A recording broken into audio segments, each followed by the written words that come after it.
The Department of Social Welfare and Development begins the rollout of a 5,000 peso fuel subsidy to around 139,000 tricycle drivers in Metro Manila. In Quezon City, the Ayuda rollout faced a bumpy start as several were turned away because data discrepancies. And for that, let's bring in our News 5 correspondent Mon Gualvez. Mon, ano naging problema? Bakit may mga hindi raw nabigyan at gaano sila karami? Hi Lord, hi Denise. Sa mga oras na ito, halos papuno itong SB Park ito sa Batasan Hills, Quezon City ng mga tumatanggap at nagpa-process ng 5,000 pesos na ayuda para sa mga apektadong tsuper, particularly tricycle drivers, kasunod nga ng walang prenong taas presyo ng petrolyo. Pero hindi lahat sila makakatanggap agad-agad ng 5,000 pesos dahil marami dyan ay nakitaan ng discrepancy as you've mentioned in terms of data. And most of them are not part of the list na hinahawakan ngayon ng DSWD. Ang sinasabi ng LGU, around 33,000 names ang kanilang isinumite sa DSWD para nga dito sa cash relief assistance. Unfortunately, 23,000 lamang ang naging final dito sa tinatawag nilang clean list.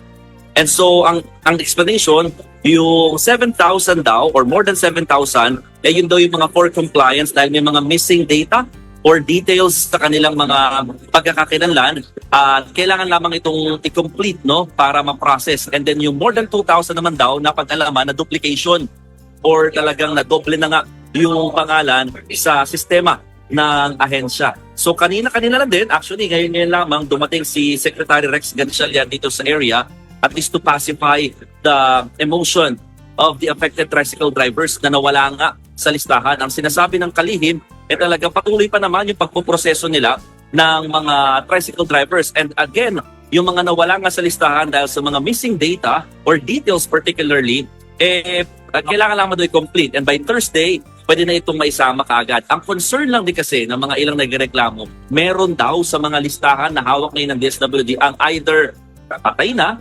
or more than 10 years nang hindi active o nagta-tricycle dito sa kanilang lugar. So iyan yung mga naging concerns at yung iba nga tumagal din dahil pinaprocess naman yung wrong spelling at wrong birthday. Pero agad naman itong natutugunan in terms of giving them certificate of oneness or one and the same person na binibigay naman ng ahensya sa mga concerned tricycle driver. Grabe naman yun, wrong spelling lang, hindi na agad pwede.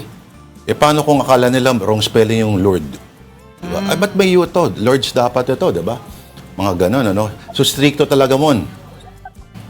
Stricto sila in terms of details kasi ang sinasabi kanina ni Secretary Rex Gatchalian, gusto nila masiguro na yung pangalan at detalye sa driver's license ay tama sa taong tatanggap nga din dito sa listahan din nila. Kaya nga ito rin daw yung paraan nila para masiguro na hindi makakalusot yung sinasabi ng mga patay na pero nasa listahan pa dahil nga physical yung kanilang payout at hindi naman dinedeposit lamang sa account ng mga concerned tricycle drivers. At kung may makakalusot man daw, these are technically isolated cases na sinasabi naman ng DSWD. Pero tama ka, mahigpit sila in terms of data na tama sa lisensya ng mga driver. At isa pang nilinaw din, Lord, hindi kasama ang mga operators dito sa pamamahagi ng ayuda. At not unless these are driver operators who happens to be at the same time driver with their own tricycle pero operator din sila.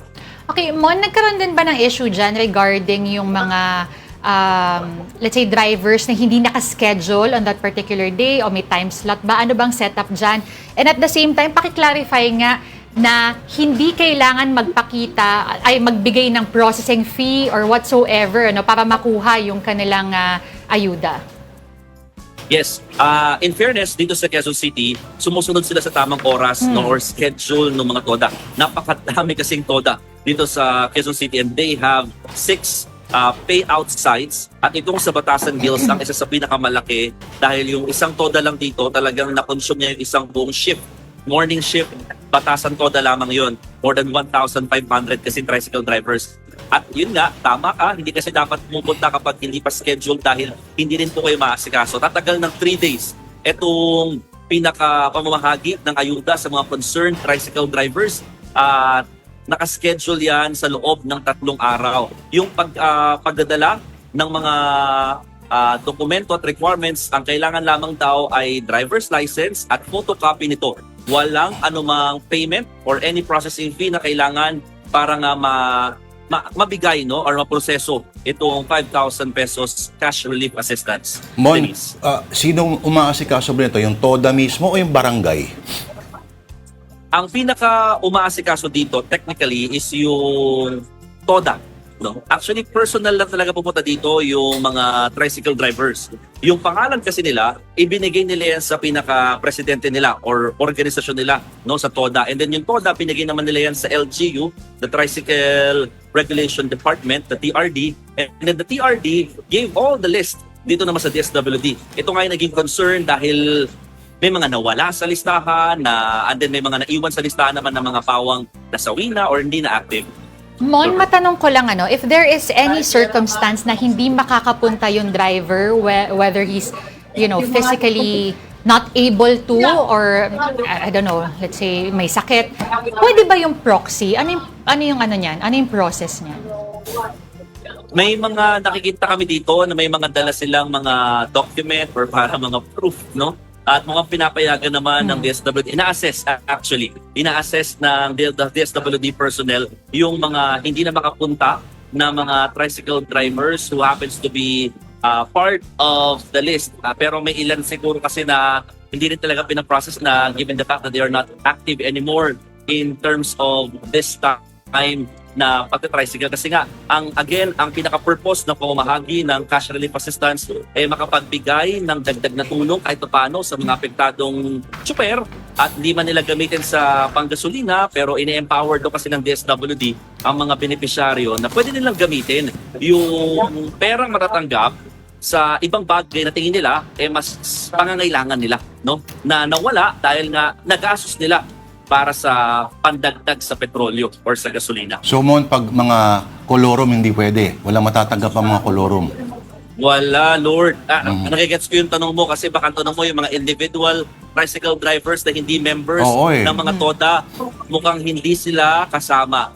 So they need to at least be part of the TODA para ma-process kasi yung legitimacy ang tinitingnan din dito, no? So yung mga kolorum that you're mentioning, technically they are not part and they will not be part anymore of this unless magpapaprocess nila kasi ang sinasabi naman ng DSWD hindi pa naman huli ang lahat. Ang list ay hindi pa naman final at tuloy-tuloy pa rin daw sila na pagpaproseso nito, katuwang ang LGU. Mon, okay, alam ko, di ba sabi ng DSWD bawal ang epal?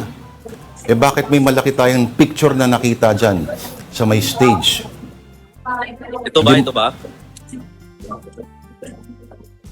Okay, salamat na lang tayo kay Mon Gualvez. Hindi mo kailangang sagutin yan. Mon Gualvez, maraming salamat sa iyong ulat mula sa Quezon City. Thanks, Mon Gualvez.